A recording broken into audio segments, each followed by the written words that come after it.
De Graham Bell a Bill Gates. Los empresarios en la historia del siglo XX, con Diana Uribe. Buenas. En el programa pasado habíamos visto cómo una alianza entre Bill Gates y Paul Allen había creado una revolución importantísima con el Microsoft. Habíamos visto cómo este par de personajes, siendo Bill Gates un chico acomodado de una familia con buenos recursos económicos, un nerd cuando no existían los nerds, un yuppie cuando no existían los yuppies, un personaje con un nivel de obsesión y de genialidad, tiene una combinación de talentos bastante rara, porque tiene la genialidad, capacidad inventiva y tiene el talento empresarial.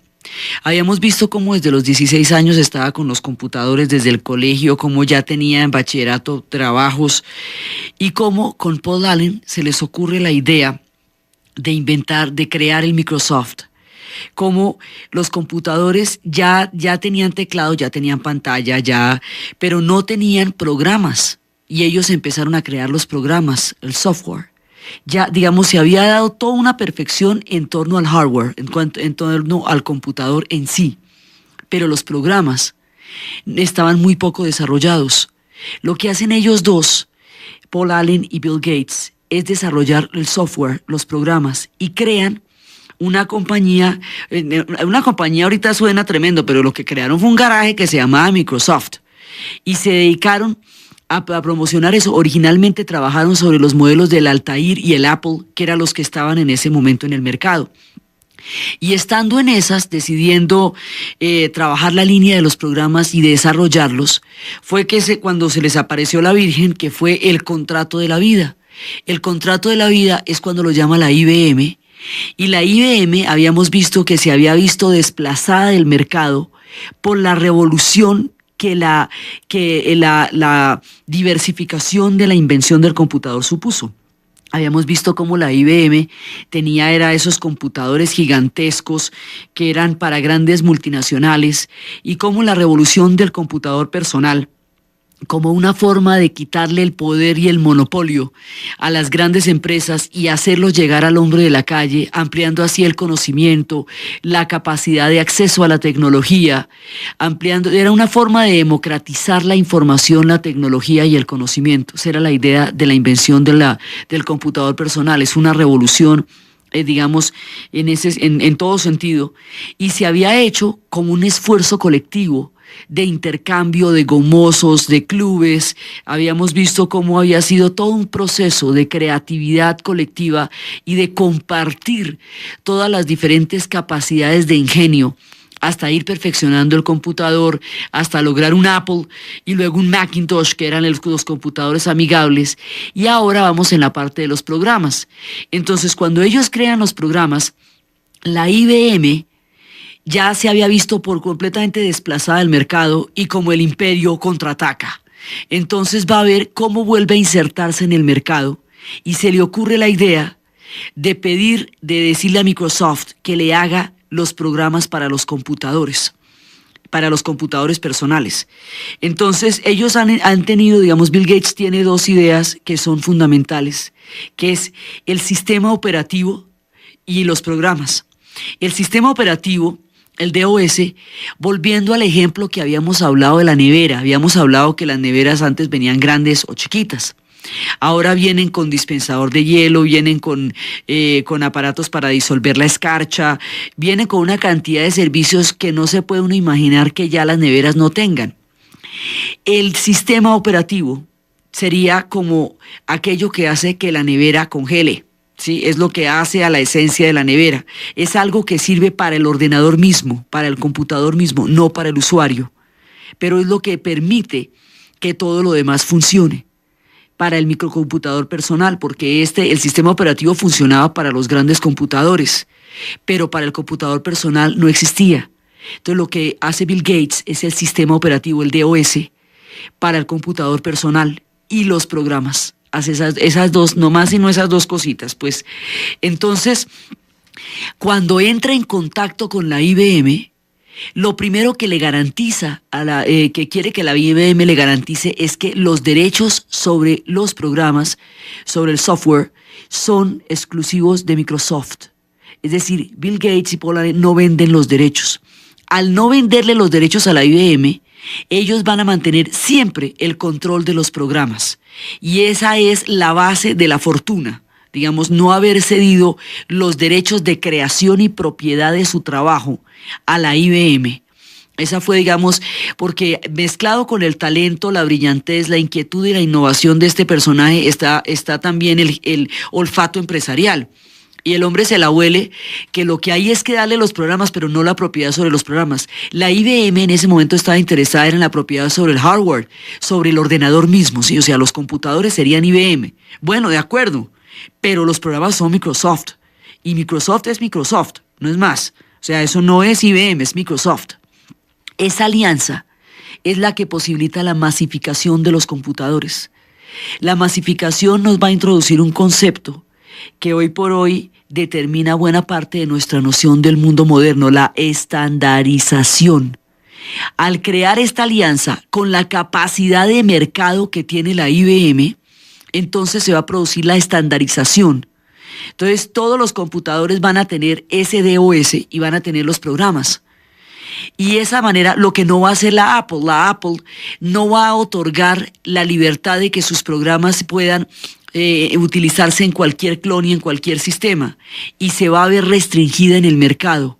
Eso va a hacer que la IBM la barra, ¿sí? La barra porque la IBM, o sea, lo que se la juegan es a la mayor cantidad de microcomputadores, de computadores personales, tengan este sistema. Entonces, esa estandarización masifica, posibilita la ampliación exponencial del mercado. Y va a hacer que de ahora en adelante todos los computadores funcionen con estos sistemas. Cuando hay un fenómeno de estandarización, no significa eso que sea necesariamente el mejor, ni el más avanzado, ni el más chévere. Significa que es el que todo el mundo usa. Y la estandarización es el sello de nuestra época.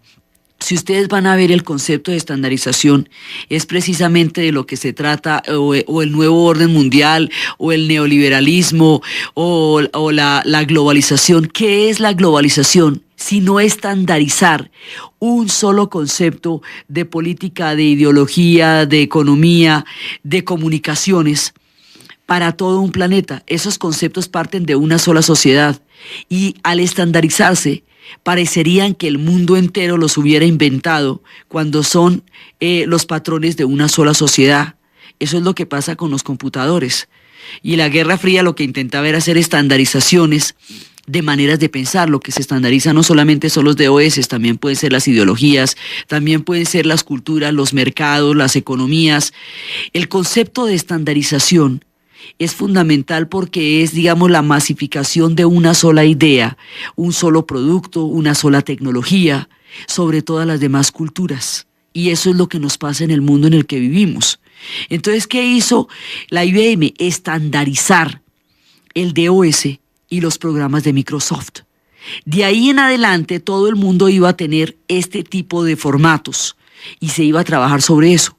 La estandarización es un fenómeno que se reproduce y se retroalimenta, porque en la medida en que entre más programas haya para un sistema de computador, pues yo trato de adquirir ese sistema de computador porque me va a posibilitar el acceso a más programas.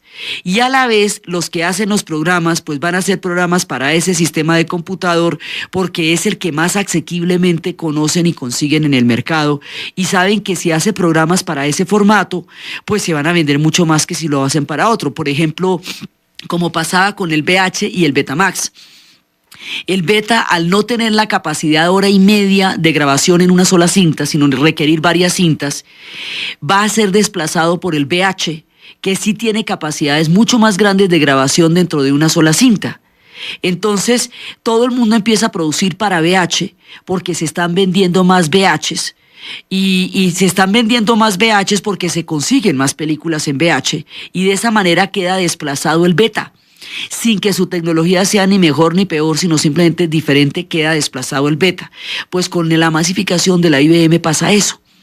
todo el mundo va a tratar de adquirir computadores IBM o clones de la IBM, cualquiera de los dos, porque es en esos formatos donde se pueden utilizar los programas de Microsoft. Y los programas de Microsoft se hacen porque precisamente ese es el esquema de estandarización. Ahí esta gente se vuelve verdaderamente millonaria cuando llegan al contrato con la IBM. Entonces, hay un momento cuando todo esto está sucediendo, que ellos empiezan a desarrollar los lenguajes y a desarrollar los programas. Hay un momento en que nos vamos a encontrar con que los computadores personales van a ser cada vez más potentes, van a ser cada vez más completos y cada vez se van a parecer más a los grandes computadores que la IBM creó, pero con la ventaja de que son un computador de escritorio. Entonces, los grandes computadores de la IBM, que eran, mejor dicho, partían casi de la idea del computador de 2001 de Odisea del Espacio, pues de Daisy, que era un computador del tamaño de toda la nave y que era pues una cosa impresionante. Todo eso lo puede hacer un microcomputador. Y al hacerlo un microcomputador, los grandes monstruos se van a ver pisoteados por la misma industria que los generó. ¿Sí? Ahí hay un cruce de cables, porque la industria de los grandes computadores de la IBM, que era su razón de ser, se va a ver desplazada por la industria de los microcomputadores, que fue donde se metió la IBM para recuperar el mercado que había perdido con la invención del computador personal. Y esa diferencia es la que la va a hacer el Microsoft y el DOS, la capacidad del sistema operativo para microcomputadores y no ya para los computadores grandotes, para los computadores personales. Entonces, ya en ese momento hay que ver a ver cómo se hace, porque uno de ellos está desapareciendo. La revolución tecnológica que está desarrollándose en estos procesos es tan veloz que rápidamente va desplazando no solamente otros mercados, sino los mismos mercados de las industrias que los están generando. Digamos, esto es un problema de velocidad también. Es un problema de tiempo, porque cada vez que se desarrolla una forma de tecnología va desplazando a las demás, inclusive a las mismas matrices que las crearon.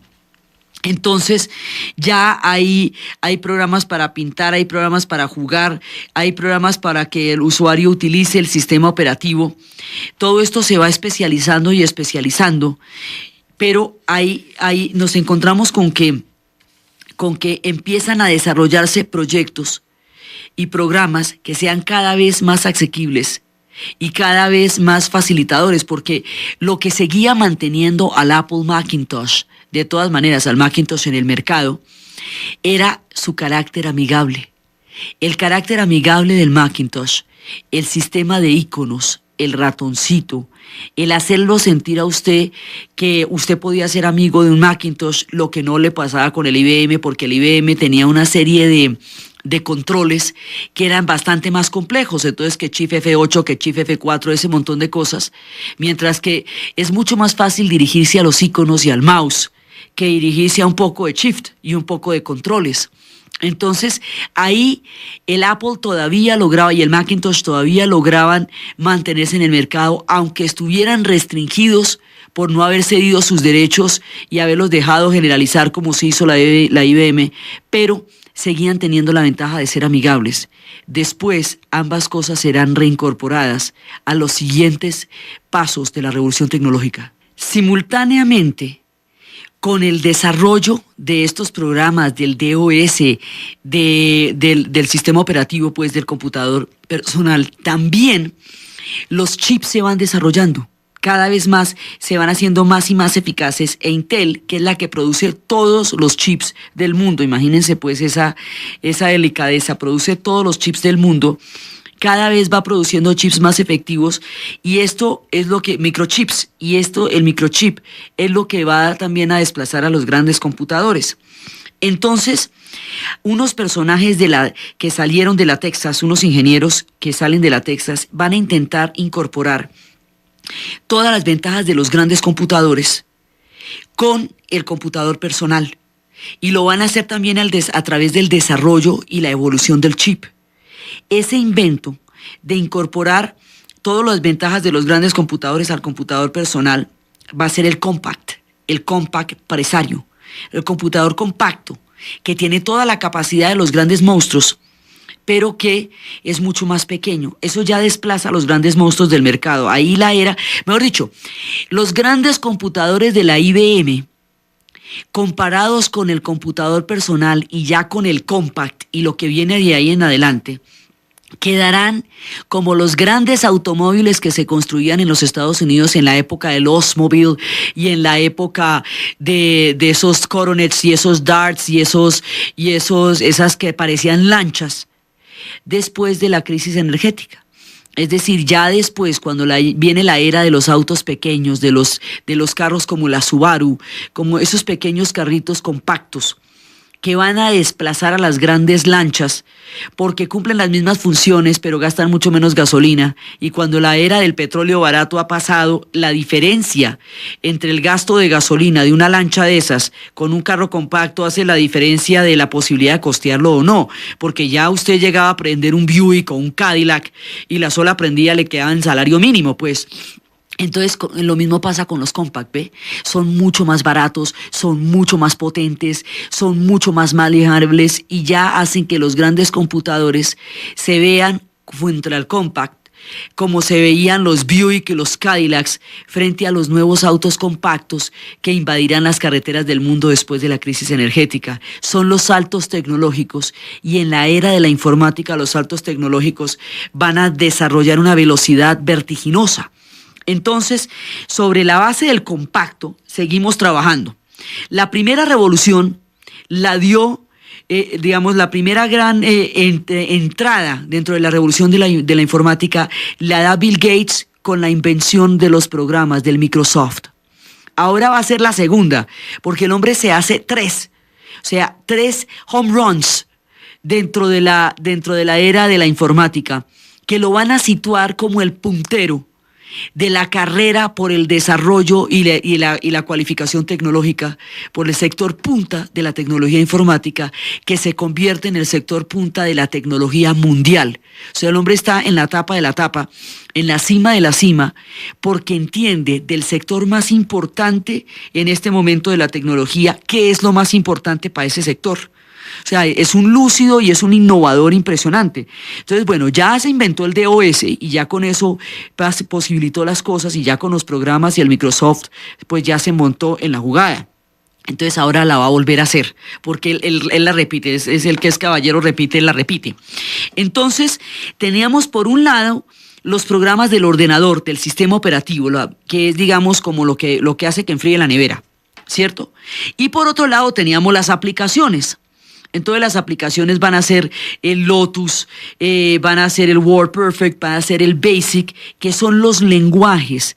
Cada programa que yo voy a aplicar requiere de un lenguaje para aplicarlo, es decir, de unos códigos, de unas instrucciones en las cuales ese lenguaje me vaya a operar. Todo esto binario, ¿sí? Todo esto dentro del código binario, y esos programas pues van a ser convertidos para poderse utilizar y todo eso. Entonces, tenemos, digamos, los programas y tenemos el sistema operativo. Eso, digamos, el sistema operativo nos está funcionando dentro del ordenador mismo, y los programas son las aplicaciones que podemos hacer con eso, ¿sí? Las diferentes aplicaciones de cómo podemos configurar el ordenador, el computador, y los lenguajes son los códigos en los cuales están dadas las instrucciones, ¿sí? Bueno, entonces esos códigos son los que llamábamos, esos lenguajes son los que llamábamos Lotus, WordPerfect, Basic, todos los que WordStar, son todos los que se oían. WordStar eran todos el DBase, el Database 2, todo eso que se había oído nombrar. Bueno, pues ¿sabe qué es lo que hace Bill Gates? Se inventa un punto intermedio entre el sistema operativo y el programa. O sea, él mismo se inventa un sistema intermedio entre el sistema operativo que él mismo se inventó y los programas que él mismo desarrolló. Se inventa por la mitad un sistema intermedio que se llama un programa de interfase. Ese programa de interfase le permite a usted saltar de los lenguajes y de los programas al corazón del ordenador mismo, ¿Sí me entiende? O sea, usted puede meterse en un programa de esos y saltar al DOS y saltar a los programas y utilizar los diferentes lenguajes. Le permite una movilidad interior entre el hardware y el software y entre el computador y entre digamos, lo que hace que la nevera refrigere, que es el DOS, sistema operativo. Entonces, se inventa en el programa de interfase. Y una vez en el programa de interfase, entonces, para que usted pueda llegar fácilmente a él, porque hasta ahí puede, me he dicho, si a esto no se le facilita, sigue siendo un problema para super especialistas, y lo que le interesaba a él era justamente estandarizar, y para estandarizar había que facilitar. Él estuvo con Wozniak y con Hobbs en la creación digamos, en el desarrollo del computador amigable, cuando se estaban haciendo el Apple y el Macintosh, sobre todo en la época del Apple, él estuvo con ellos, porque era toda esa generación de pollos que estaba trabajando simultáneamente en eso. El Apple desarrolló la idea de los iconos. Entonces, él estaba también metido en el desarrollo de los iconos y en el desarrollo del concepto del computador amigable y todo eso. Todo lo que va a hacer es que va a traer los iconos, ¿sí? Va a traer el sistema de iconos y el sistema de mouse, es decir, va a incorporar todo lo amigable que tiene el Macintosh, todo lo fácil, lo asequible, lo posible que hace que el Macintosh pueda ser considerado como por las personas como algo a lo cual sí pueden tener acceso, que no es un problema de especialistas, que no es un problema de ingenieros, sino que lo puede utilizar cualquier persona en cualquier circunstancia. Entonces, todo ese sistema de iconos que tiene el Apple y el Macintosh y el mouse lo va a incorporar a los programas de interfase. Entonces ahí se hace una moñona, mejor dicho, ahí se hacen todos los goles juntos o un tres bandas, lo que quieran, porque incorpora la posibilidad de estar fluctuando entre el DOS y los programas, incorpora la facilidad del Macintosh, incorpora dentro de los programas de interfase, ¿sí? Entonces, el resultado de todo esto, ¿sí? Del punto intermedio entre el programa DOS de ordenador, pues entre el sistema operativo, entre el programa, entre los lenguajes, con la facilidad que tenía el Macintosh, le va a dar un cóctel, un conjunto de cosas, que es un programa de interfase al que le va a dar el mágico nombre de Windows. El programa Windows, que es el de los iconos, el amigable, el chévere, ¿sí? Tiene todas las ventajas de todas las tecnologías inventadas, ¿ve? O sea, lo que hace es incorporar, porque el talento del hombre consiste, por un lado, en inventar, pero también consiste en aplicar de una manera mucho más eficiente, mucho más fácil, mucho más rápida, los inventos colectivos. Es capaz de sacar el inventario, digamos, del beneficio de los inventos colectivos y cada vez aplicarlos de nuevo a sus inventos, a sus sistemas y hacerlos cada vez más fáciles. La mezcla de todo esto es el programa Windows. Y ese programa Windows sí se va a estandarizar de aquí en adelante. Y eso es lo que va a hacer que sea esta y no otra. Digamos, el programa Windows se estandariza por el contacto, digamos, por el sistema de mercadeo y difusión de la IBM. Entonces, eso es lo que va a hacer que la mayoría de los computadores tengan el sistema Windows. Y eso es lo que va a hacer que eso sea lo que se popularice en el mundo entero. No es la única tendencia, ni el único que está investigando, ni el único que se lo inventó. Existen otros procesos y existen otras tecnologías tan iguales o mejores, pero la que se estandarizó fue la de Windows. Entonces, aquí la pelea, digamos, aquí la diferencia es quién logra estandarizar. Porque el que estandariza es el que hace que un invento se generalice y se masifique dentro de la cultura. Entonces muchas veces las cosas se las han inventado otros, pero es el que la difunde en la cultura, el que va a quedar, digamos, en la historia como el que introdujo esos cambios. Y eso fue lo que hizo Bill Gates, la estandarización. Eso fue, digamos, la solución que el hombre dio Entonces empieza ya a trabajar el Windows, y el Windows sí es una suma de todas las ventajas, o sea, ya el Windows son todas las ventajas de las ventajas. Entonces ya desde que habíamos arrancado el Altair, que eran solo luces, hasta que nos había aparecido el Apple y el Macintosh, que era amigable, hasta que nos aparece el DOS, que ya hace innecesarios, y luego el Compact, que hace innecesarios los grandes computadores, esos estilo 2001 Odisea al espacio de la IBM, hasta que nos aparecen los programas de interfase, que además nos aparecen con los iconos que tenía el computador amigable.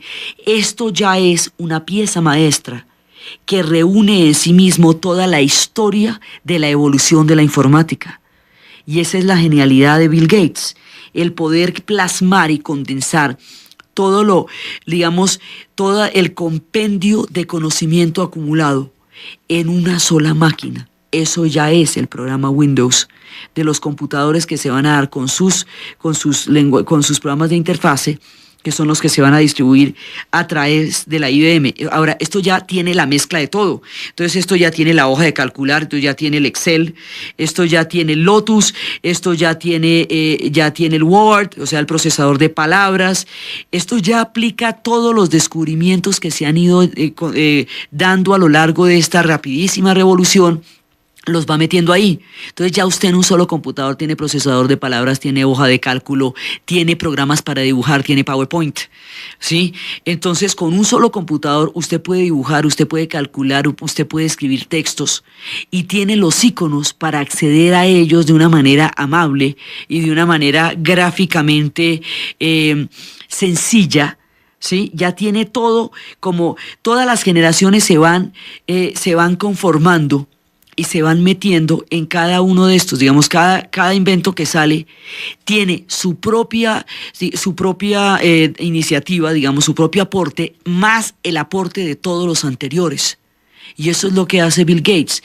Logra juntar el aporte de todo lo que ha sucedido y además pone su propio aporte ahí, que ya es el Windows. Entonces, esos son los computadores como están funcionando hasta el momento en que estamos hablando, porque esto tiene una velocidad tan grande que para los momentos en que se emiten ya las cosas están cambiando, ¿sí? Cuando estamos hablando de la revolución de la informática, estamos hablando de una rueda que está en movimiento todavía y que todavía no se ha sentado. O sea que estamos mirando desde el movimiento mismo, esto no ha terminado, esto está en continuo cambio. Estamos mirando una parte de la transformación, por eso no podemos medir todavía el impacto que esto va a crear sobre toda la civilización, porque estamos en el corazón de una revolución tecnológica. Estando Bill Gates en estas, viene otra circunstancia que arranca de atrás, pero que va a empatar con nuestra historia. Por allá en 1960, en plena Guerra Fría, cuando la bipolaridad del mundo, el terror de la bomba atómica, la especulación permanente con la destrucción nuclear, la paranoia de los refugios antinucleares, las ojivas enterradas en los silos en la Alemania Oriental y en los Estados Unidos y en la Alemania Occidental, los espías pasándose y robándose los secretos, las redes enteras ejecutadas cada vez que uno de estos secretos era descubierto. Ese mundo tenebrosamente paranoico de la Guerra Fría, donde todo parecía ser una simulación de la destrucción posible, lleva a alguien a preguntarse, porque todos los días se lo preguntaban, y una generación entera vivió y creció bajo esta espada de Damocles. Se preguntaron, bueno, ¿y si hubiera un ataque nuclear a los Estados Unidos, qué pasaría con los sistemas de comunicaciones? Se caerían totalmente. Entonces, ¿cómo vamos a lograr que los sistemas de comunicaciones sigan funcionando aunque se destruya mucha parte de la sociedad?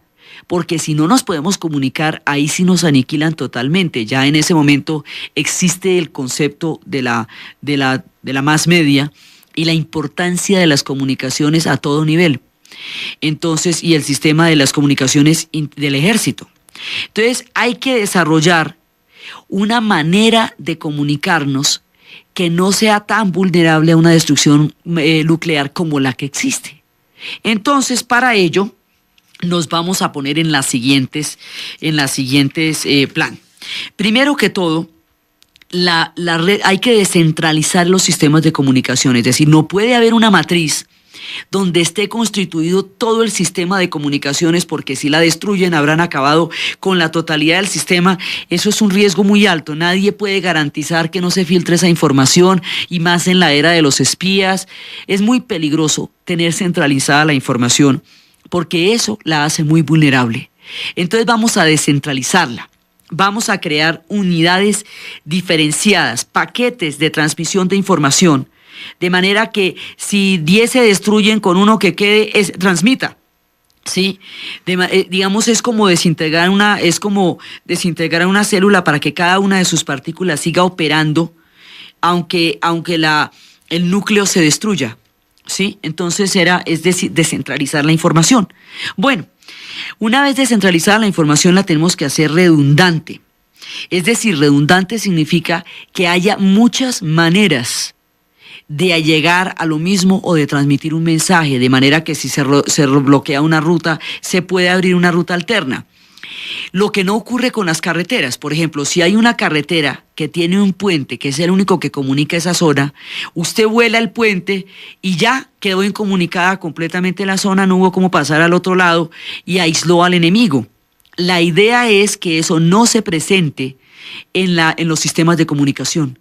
Entonces tienen que ser redundantes. Por eso también los computadores tienen tantísimos procedimientos para hacer la misma cosa. Usted la puede hacer por 28 lados, porque la redundancia en este caso es seguridad. Acuérdense que estamos bajo un esquema militar en tiempos de la Guerra Fría, por un lado. Y por otro lado, tiene que ser fácil de reactivar con lo que exista. Un buen cocinero es el que es capaz de hacer una exquisita comida con lo que tenga en la nevera, que es el que abre la nevera y abre la despensa y con lo que hay hace una comida maravillosa. Eso es lo que hace a un buen cocinero, más que la capacidad de combinar las exquisiteces. Lo que lo hace es que pueda cocinar con lo que haya.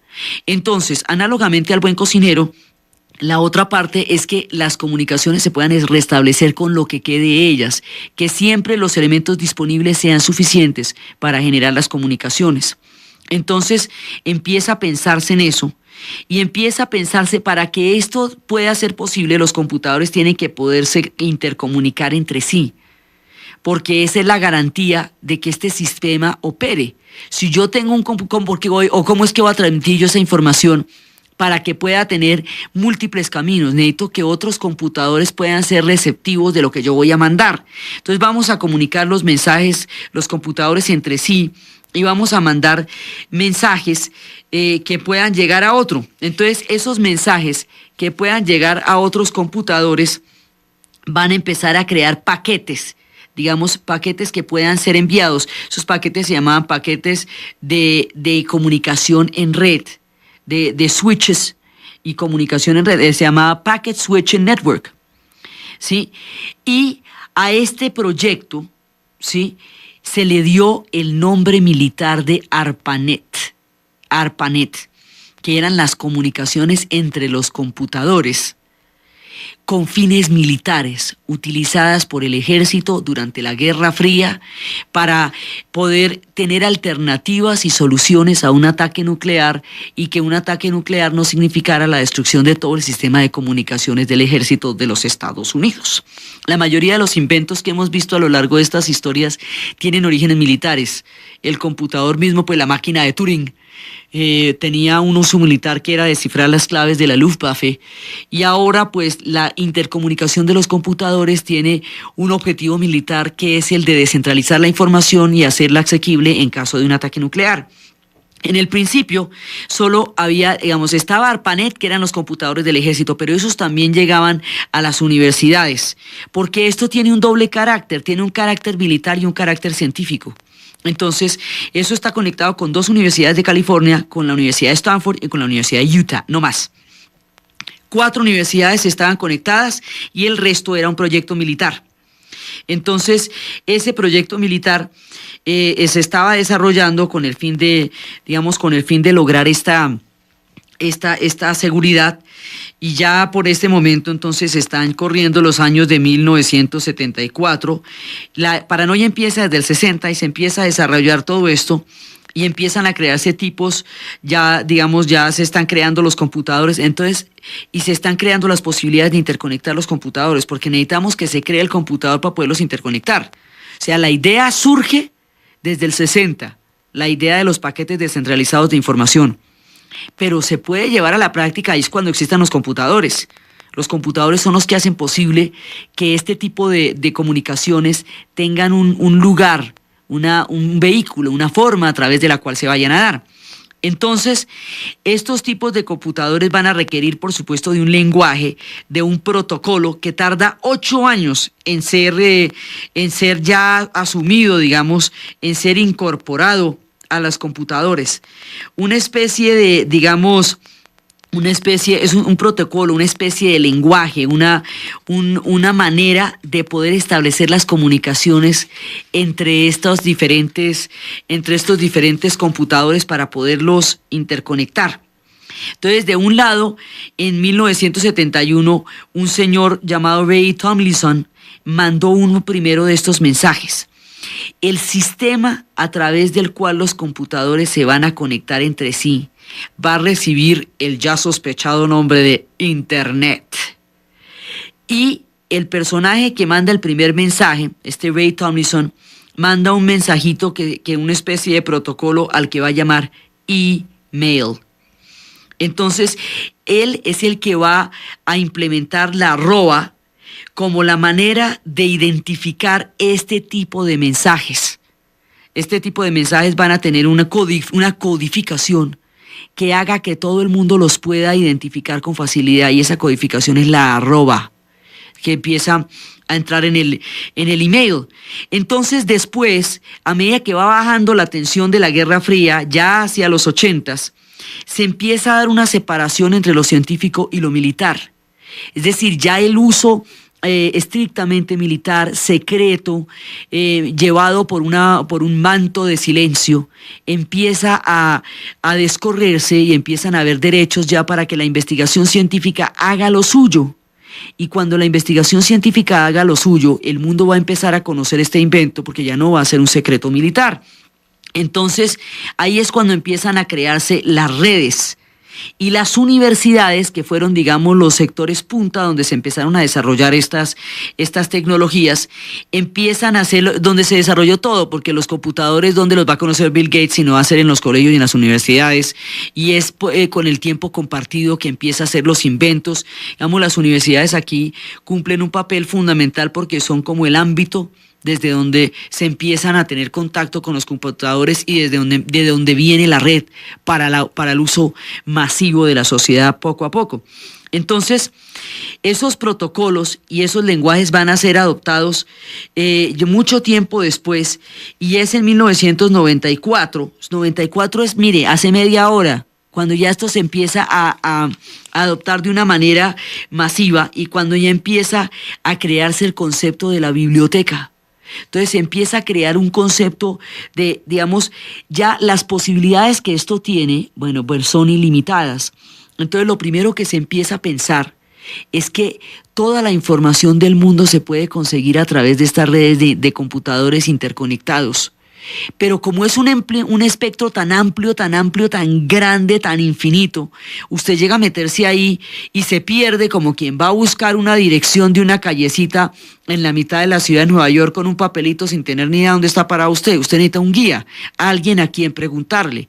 Ese guía, ese alguien a quien preguntarle, es un navegador.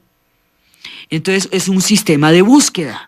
Sí, un navegador. Entonces empiezan a aparecer programas de búsqueda que van a ser lo que se llamará el Altavista, el Yahoo, lo que va a ser el Amazon recientemente. Y eso también le va a dar a usted información sobre dónde están las cosas y las va a poder comprar. Y ya empiezan, digamos, a darse toda esta cantidad de revoluciones, y está en el Netscape, que es el Brewer, el navegador, se llama el Brewer. y ya empiezan a darse las condiciones para que la red pueda interconectar y usted puede conectarse con personas al otro lado del mundo y usted puede entrar a las bibliotecas más grandes y esto empieza a crear las autopistas por el sistema de arquitectura abierta. Esto tiene un sistema de arquitectura abierta porque la revolución misma de los computadores implicaba que no hubiera restricciones en el acceso ni en el uso. De eso se trató la creación del computador personal. Entonces, al computador personal le van a hacer un hijito que es más importante que el computador personal mismo, que es el Internet. Porque eso es lo que realmente va a cambiar, eso es lo que empieza a crear el mundo virtual.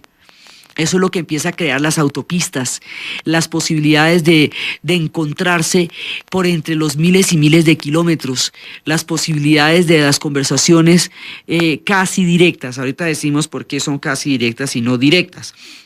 Entonces, por eso, digamos, eso ya empieza a crear la idea del Internet y la idea de la red configura de otra manera la noción de realidad de los seres humanos a finales del siglo XX. O sea, eso nos introduce un programa, o si ustedes quieren un DOS, o si ustedes quieren una interfase en el cerebro para captar la cultura de otra manera. Eso nos va a dar otro chip, nos va a dar otra idea del mundo y nos va a permitir que la realidad sea una cosa mucho más amplia, diversa, virtual, diferente a como la habíamos concebido hasta antes de la existencia o de la masificación o de la idea asimilada en la cultura del Internet. De ese tamaño es la cosa y hasta ahora vamos en los principios. O sea, en 5 años a partir de este relato ya vamos a estar en otro paseo mucho más avanzado e inimaginable desde donde estamos, porque mire el camino que hemos recorrido en los solos 90s. Que es, digamos, cuando pensemos en los 90 vamos a pensar en la era del Internet. Es el momento en que el mundo va a conocer el Internet, aunque el invento lo hubieran perfilado entre los 70s y los 80s, pero como esa era una época de secreto militar, no conocíamos, digamos, estos son casi naves espaciales, digámoslo así. Es casi como una nave espacial, es la posibilidad de viajar virtualmente a través de las autopistas del Internet. Entonces, existe el hecho tecnológico. Ha aparecido el Internet, viene de las universidades, viene de los secretos militares, viene de todo lo que está pasando. Y por supuesto, ¿quién no se va a quedar atrás? Bill Gates la va a hacer de nuevo. Parecería que Bill Gates estuviera a la vuelta de la esquina esperando el paso de la tecnología para cruzársela enfrente. O que estuviera desde el punto de donde se genera la tecnología. O sea, no sabemos dónde está, le pasa como a las partículas. Si uno no sabe la velocidad donde está, si uno sabe la velocidad a la que viaja, no sabe dónde está situado, y si sabe dónde está situado, no sabe la velocidad a la que viaja. El hombre está en la jugada y siempre está listo para entrar en el siguiente salto. O sea, entender dentro de una revolución tecnológica los saltos cualitativos que se dan requiere un nivel de, digamos, de lucidez mental muy grande.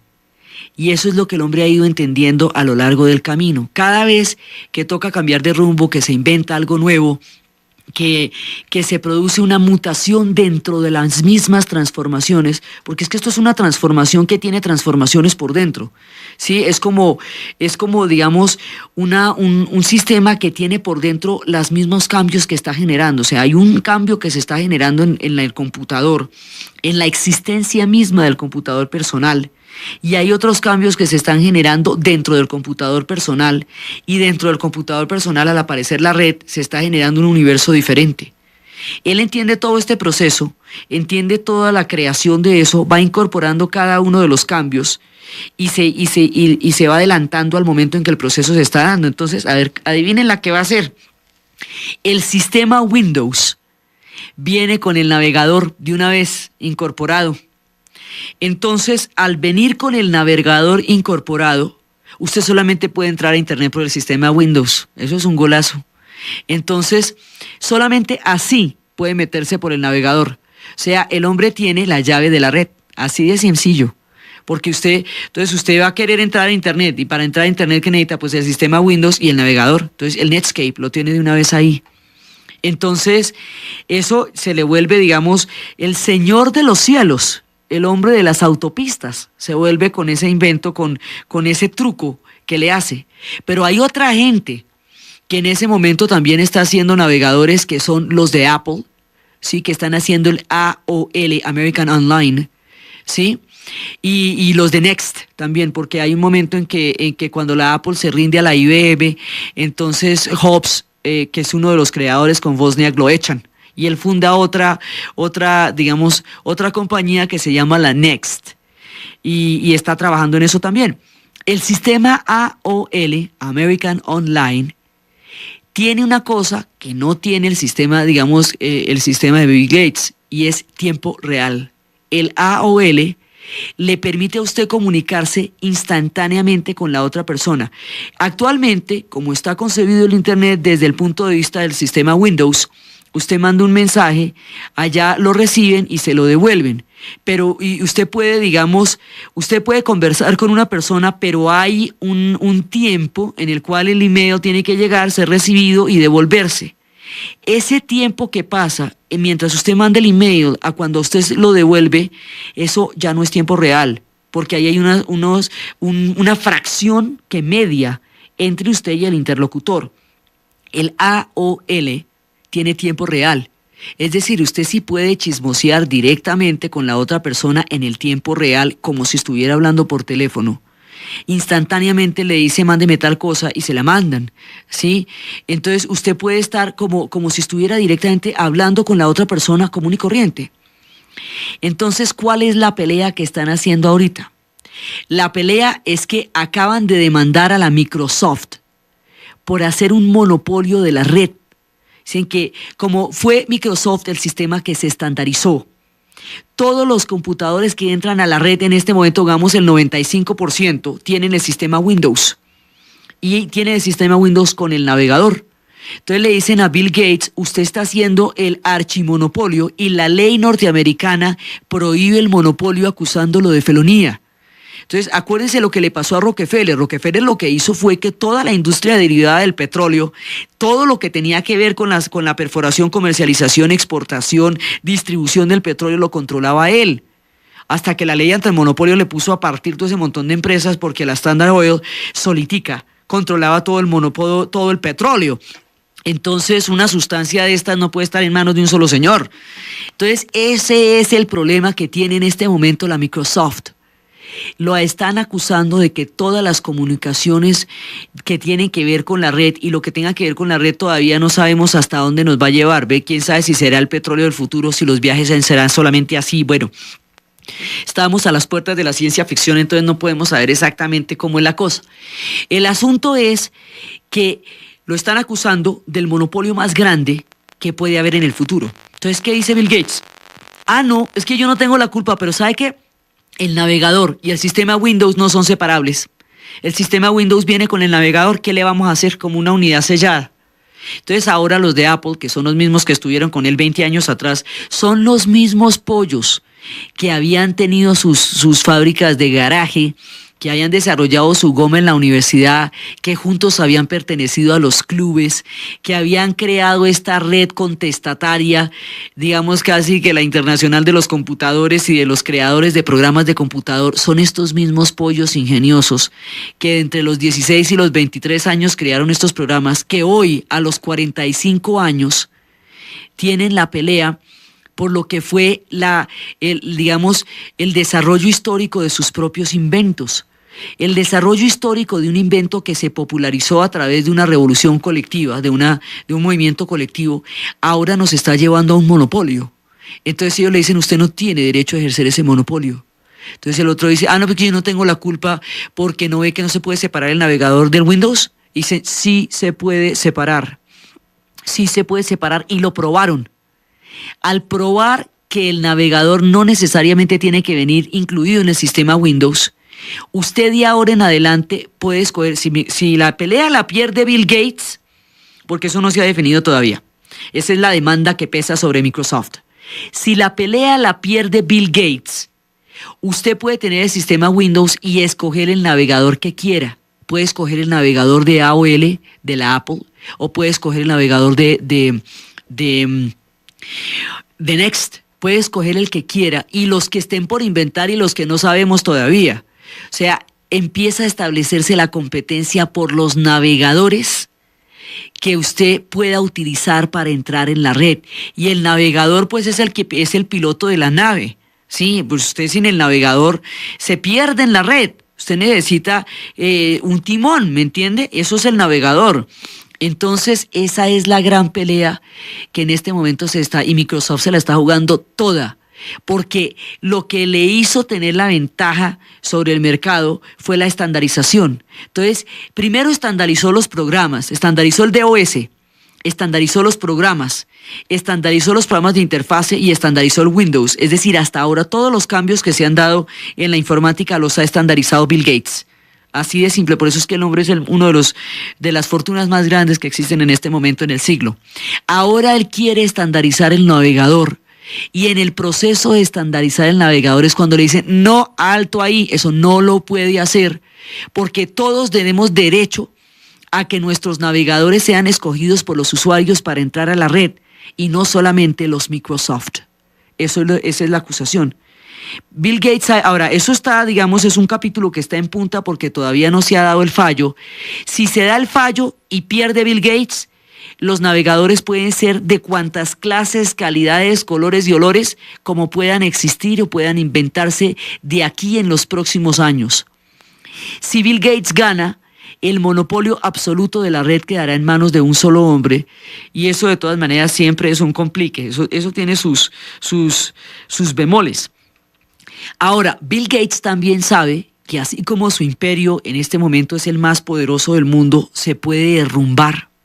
Se puede derrumbar en 6 meses, él lo sabe, porque ahora existe una tendencia diferente que haría que de una vez desapareciera mucho de lo que se ha logrado para hacer otra cosa.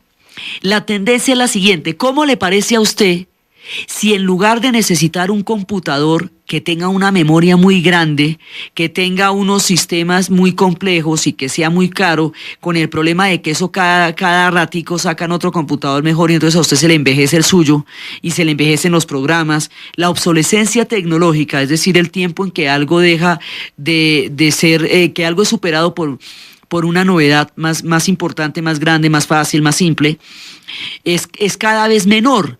Entonces usted parado en una esquina, ya su computador se le envejece solito y eso pues usted gasta una fortuna en eso.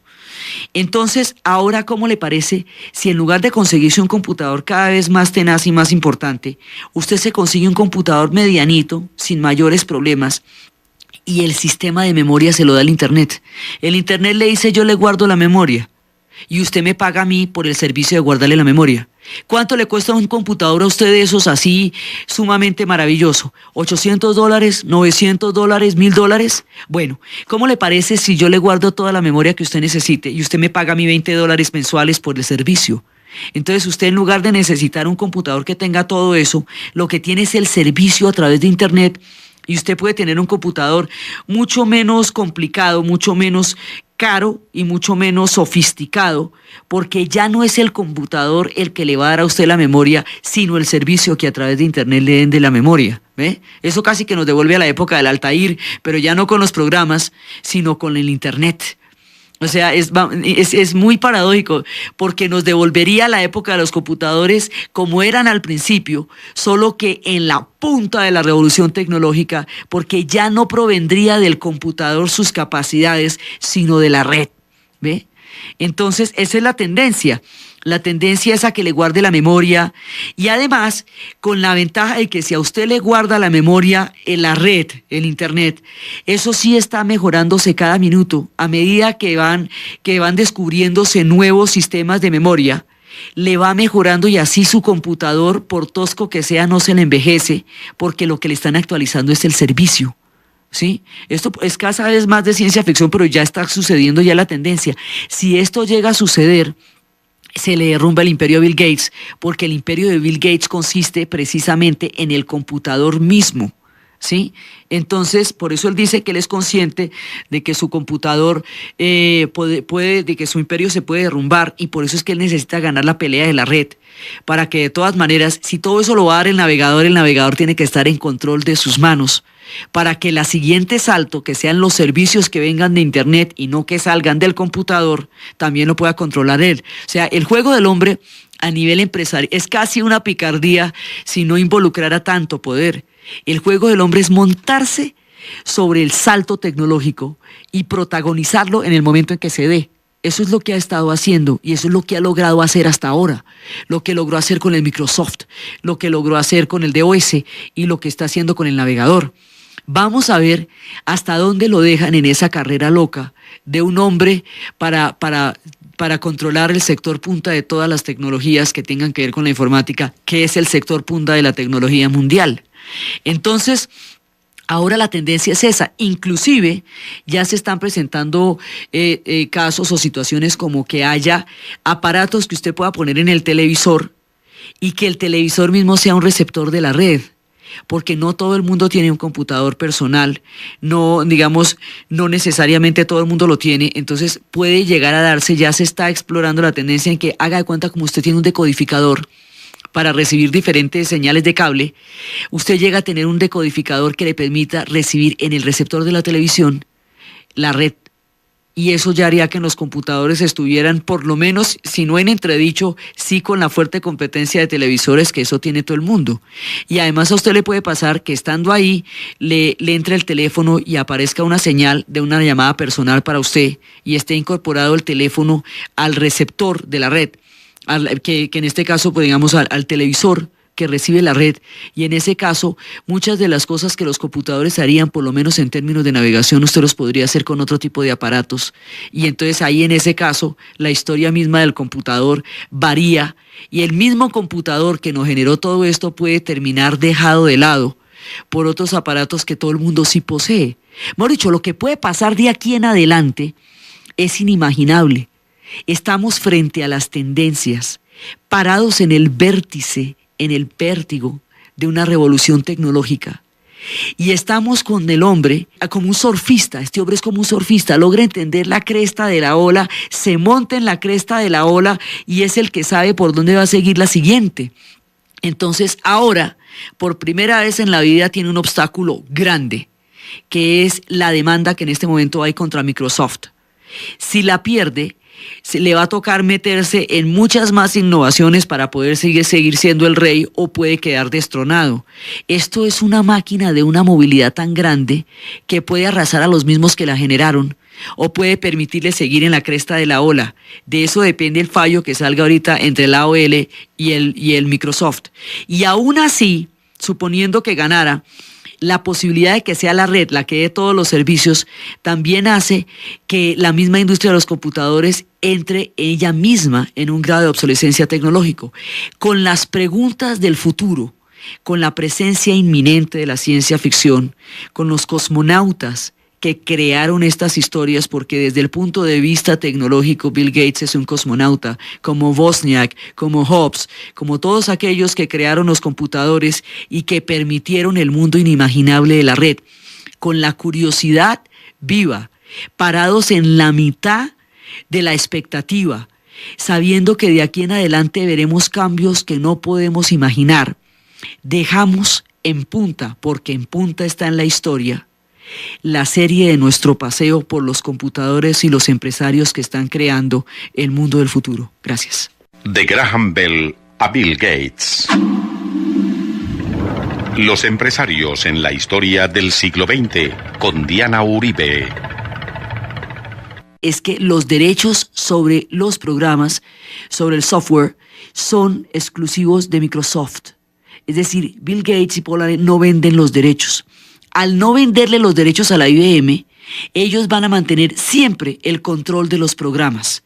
Y esa es la base de la fortuna. Digamos, no haber cedido los derechos de creación y propiedad de su trabajo a la IBM. Esa fue, digamos, porque mezclado con el talento, la brillantez, la inquietud y la innovación de este personaje está también el olfato empresarial. Y el hombre se la huele que lo que hay es que darle los programas, pero no la propiedad sobre los programas. La IBM en ese momento estaba interesada en la propiedad sobre el hardware, sobre el ordenador mismo, ¿sí? O sea, los computadores serían IBM. Bueno, de acuerdo, pero los programas son Microsoft. Y Microsoft es Microsoft, no es más. O sea, eso no es IBM, es Microsoft. Esa alianza es la que posibilita la masificación de los computadores. La masificación nos va a introducir un concepto que hoy por hoy determina buena parte de nuestra noción del mundo moderno, la estandarización. Al crear esta alianza con la capacidad de mercado que tiene la IBM, entonces se va a producir la estandarización. Entonces todos los computadores van a tener SDOS y van a tener los programas. Y de esa manera lo que no va a hacer la Apple no va a otorgar la libertad de que sus programas puedan utilizarse en cualquier clon y en cualquier sistema. Y se va a ver restringida en el mercado. Eso va a hacer que la IBM la barra. ¿Sí? La barra porque la IBM, o sea, lo que se la juegan es a la mayor cantidad de microcomputadores, de computadores personales, tengan este sistema. Entonces, esa estandarización masifica, posibilita la ampliación exponencial del mercado y va a hacer que de ahora en adelante todos los computadores funcionen con estos sistemas. Cuando hay un fenómeno de estandarización, no significa eso que sea necesariamente el mejor, ni el más avanzado, ni el más chévere, significa que es el que todo el mundo usa. Y la estandarización es el sello de nuestra época. Si ustedes van a ver el concepto de estandarización, es precisamente de lo que se trata, o el nuevo orden mundial, o el neoliberalismo, o la globalización. ¿Qué es la globalización? Sino estandarizar un solo concepto de política, de ideología, de economía, de comunicaciones para todo un planeta. Esos conceptos parten de una sola sociedad y al estandarizarse, parecerían que el mundo entero los hubiera inventado cuando son los patrones de una sola sociedad. Eso es lo que pasa con los computadores. Y la Guerra Fría lo que intentaba era hacer estandarizaciones de maneras de pensar. Lo que se estandariza no solamente son los DOS, también pueden ser las ideologías, también pueden ser las culturas, los mercados, las economías. El concepto de estandarización es fundamental porque es, digamos, la masificación de una sola idea, un solo producto, una sola tecnología, sobre todas las demás culturas. Y eso es lo que nos pasa en el mundo en el que vivimos. Entonces, ¿qué hizo la IBM? Estandarizar el DOS y los programas de Microsoft. De ahí en adelante, todo el mundo iba a tener este tipo de formatos y se iba a trabajar sobre eso. La estandarización es un fenómeno que se reproduce y se retroalimenta, porque en la medida en que entre más programas haya para un sistema de computador, pues yo trato de adquirir ese sistema de computador porque me va a posibilitar el acceso a más programas. Y a la vez, los que hacen los programas, pues van a hacer programas para ese sistema de computador porque es el que más asequiblemente conocen y consiguen en el mercado. Y saben que si hace programas para ese formato, pues se van a vender mucho más que si lo hacen para otro. Por ejemplo, como pasaba con el VH y el Betamax. El beta, al no tener la capacidad de hora y media de grabación en una sola cinta, sino requerir varias cintas, va a ser desplazado por el VH, que sí tiene capacidades mucho más grandes de grabación dentro de una sola cinta. Entonces, todo el mundo empieza a producir para VH, porque se están vendiendo más VHs, y se están vendiendo más VHs porque se consiguen más películas en VH, y de esa manera queda desplazado el beta.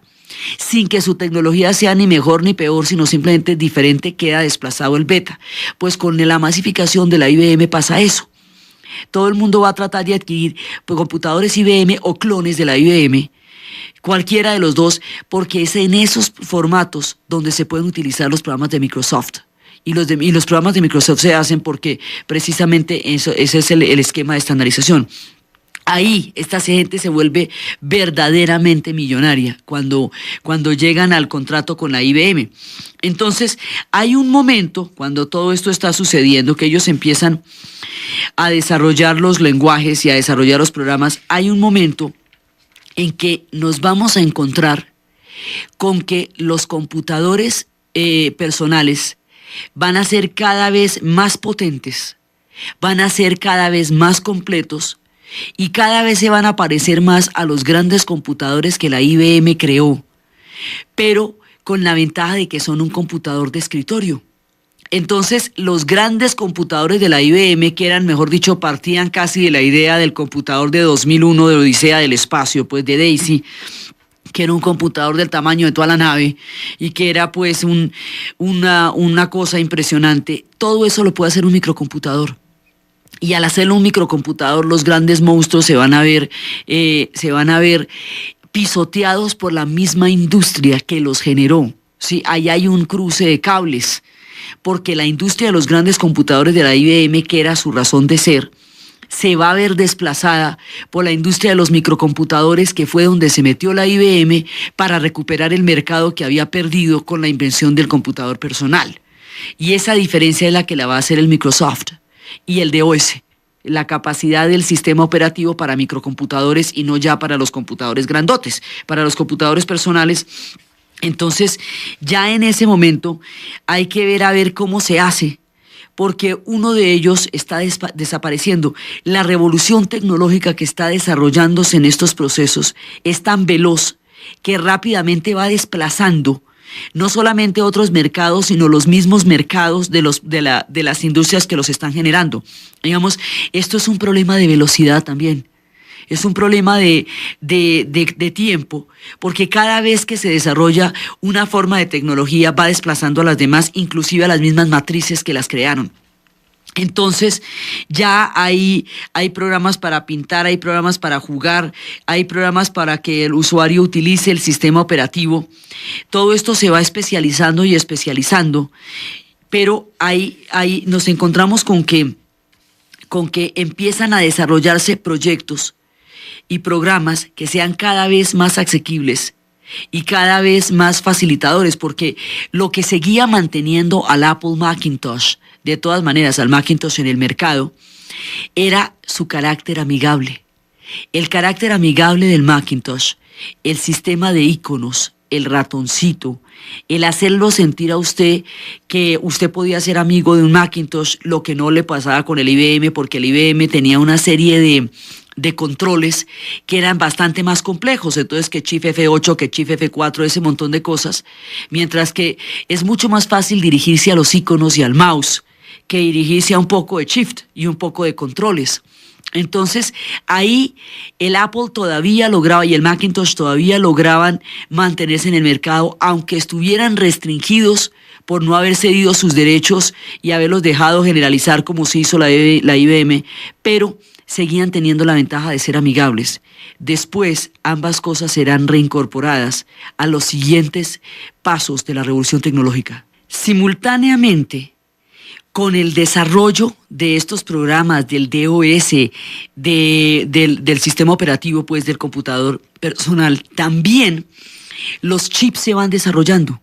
Cada vez más se van haciendo más y más eficaces, e Intel, que es la que produce todos los chips del mundo, imagínense pues esa delicadeza, produce todos los chips del mundo, cada vez va produciendo chips más efectivos, y esto es lo que, microchips, y el microchip es lo que va también a desplazar a los grandes computadores. Entonces, unos personajes que salieron de la Texas, unos ingenieros que salen de la Texas, van a intentar incorporar todas las ventajas de los grandes computadores con el computador personal, y lo van a hacer también a través del desarrollo y la evolución del chip. Ese invento de incorporar todas las ventajas de los grandes computadores al computador personal va a ser el compact presario, el computador compacto, que tiene toda la capacidad de los grandes monstruos, pero que es mucho más pequeño, el sistema operativo. Entonces se inventa en el programa de interfase, y una vez en el programa de interfase, entonces para que usted pueda llegar fácilmente a él, porque hasta ahí puede, me he dicho, si a esto no se le facilita, sigue siendo un problema para super especialistas, y lo que le interesaba a él era justamente estandarizar, y para estandarizar había que facilitar. Él estuvo con Wozniak y con Hobbs en la creación en el desarrollo del computador amigable, cuando se estaban haciendo el Apple y el Macintosh, sobre todo en la época del Apple. Él estuvo con ellos porque era toda esa generación de pollos que estaba trabajando simultáneamente en eso. El Apple desarrolló la idea de los iconos. Entonces él estaba también metido en el desarrollo de los iconos y en el desarrollo del concepto del computador amigable y todo eso.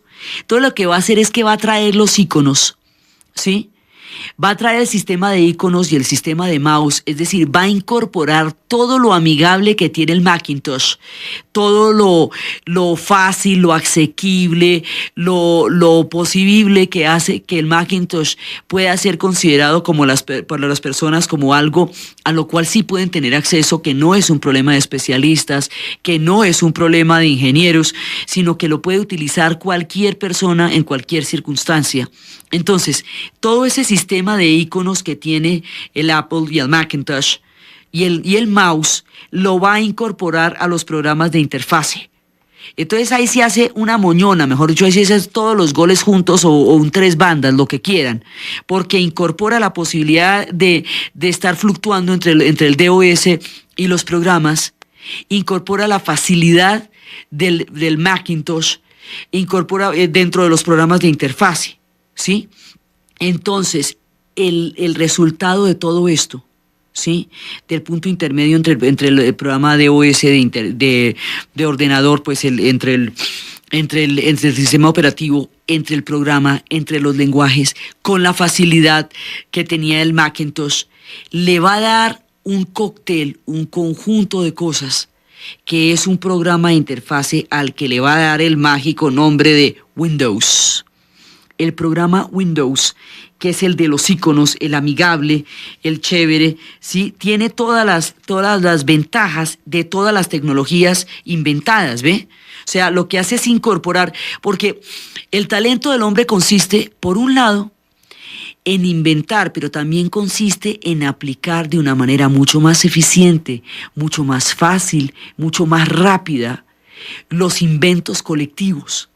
Es capaz de sacar el inventario, digamos, del beneficio de los inventos colectivos y cada vez aplicarlos de nuevo a sus inventos, a sus sistemas y hacerlos cada vez más fáciles. La mezcla de todo esto es el programa Windows. Y ese programa Windows sí se va a estandarizar de aquí en adelante. Y eso es lo que va a hacer que sea esta y no otra. Digamos, el programa Windows se estandariza por el contacto, digamos, por el sistema de mercadeo y difusión de la IBM. Entonces, eso es lo que va a hacer que la mayoría de los computadores tengan el sistema Windows. Y eso es lo que va a hacer que eso sea lo que se popularice en el mundo entero. No es la única tendencia, ni el único que está investigando, ni el único que se lo inventó.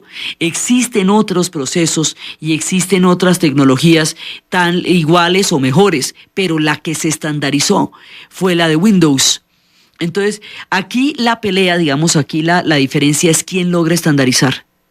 Porque el que estandariza es el que hace que un invento se generalice y se masifique dentro de la cultura. Entonces muchas veces las cosas se las han inventado otros, pero es el que la difunde en la cultura, el que va a quedar, digamos, en la historia como el que introdujo esos cambios.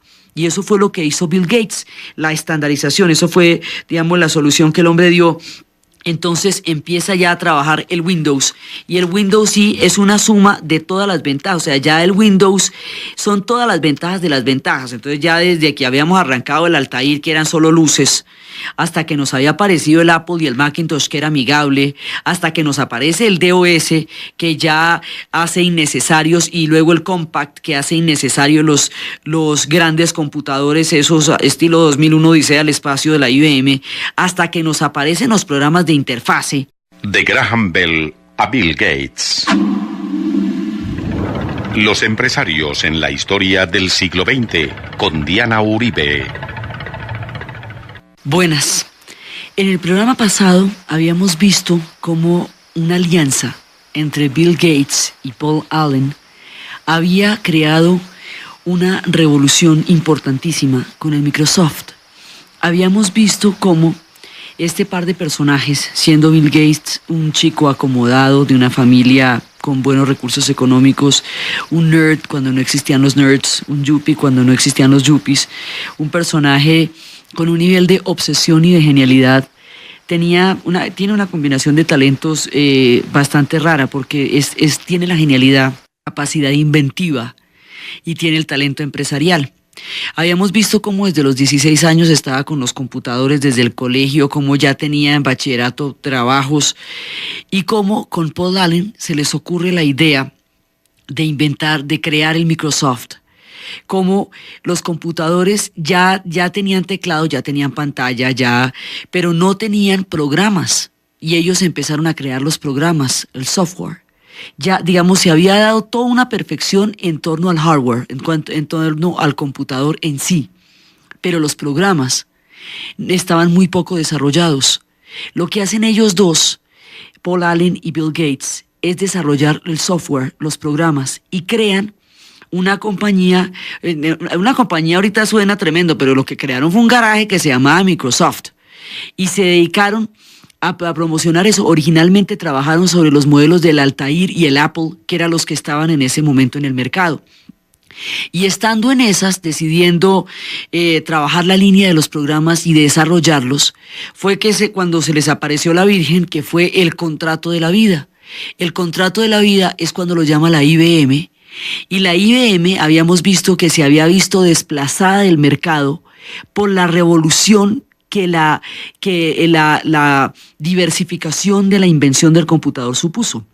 Habíamos visto cómo la IBM era esos computadores gigantescos que eran para grandes multinacionales, y cómo la revolución del computador personal, como una forma de quitarle el poder y el monopolio a las grandes empresas y hacerlos llegar al hombre de la calle, ampliando así el conocimiento, la capacidad de acceso a la tecnología, era una forma de democratizar la información, la tecnología y el conocimiento. Esa era la idea de la invención del computador personal. Es una revolución, digamos, en todo sentido, y se había hecho como un esfuerzo colectivo de intercambio, de gomosos, de clubes. Habíamos visto cómo había sido todo un proceso de creatividad colectiva y de compartir todas las diferentes capacidades de ingenio, hasta ir perfeccionando el computador, hasta lograr un Apple y luego un Macintosh, que eran los computadores amigables. Y ahora vamos en la parte de los programas. Entonces, cuando ellos crean los programas, la IBM ya se había visto por completamente desplazada del mercado, y como el imperio contraataca. Entonces va a ver cómo vuelve a insertarse en el mercado, y se le ocurre la idea de decirle a Microsoft que le haga los programas para los computadores personales. Entonces ellos han tenido, digamos, Bill Gates tiene dos ideas que son fundamentales, que es el sistema operativo y los programas. El sistema operativo, el DOS, volviendo al ejemplo que habíamos hablado de la nevera. Habíamos hablado que las neveras antes venían grandes o chiquitas. Ahora vienen con dispensador de hielo, vienen con aparatos para disolver la escarcha, vienen con una cantidad de servicios que no se puede uno imaginar que ya las neveras no tengan. El sistema operativo sería como aquello que hace que la nevera congele. Sí, es lo que hace a la esencia de la nevera. Es algo que sirve para el ordenador mismo, para el computador mismo, no para el usuario. Pero es lo que permite que todo lo demás funcione para el microcomputador personal, porque el sistema operativo funcionaba para los grandes computadores, pero para el computador personal no existía. Entonces lo que hace Bill Gates es el sistema operativo, el DOS, para el computador personal y los programas. Hace esas dos, nomás y no esas dos cositas, pues.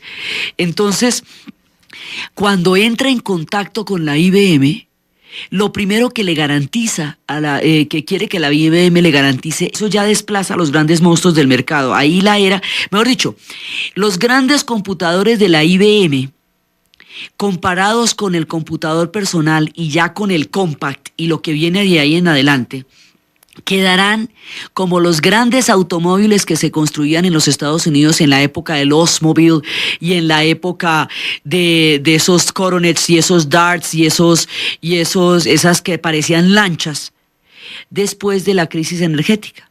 Es decir, ya después, cuando viene la era de los autos pequeños, de los carros como la Subaru, como esos pequeños carritos compactos, que van a desplazar a las grandes lanchas porque cumplen las mismas funciones pero gastan mucho menos gasolina, y cuando la era del petróleo barato ha pasado, la diferencia entre el gasto de gasolina de una lancha de esas con un carro compacto hace la diferencia de la posibilidad de costearlo o no, porque ya usted llegaba a prender un Buick o un Cadillac y la sola prendida le quedaba en salario mínimo, pues. Entonces lo mismo pasa con los compact, ¿ve?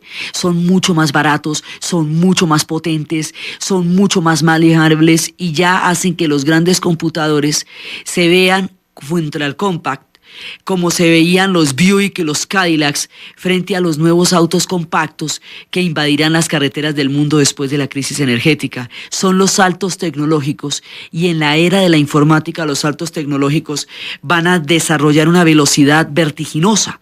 Entonces, sobre la base del compacto, seguimos trabajando.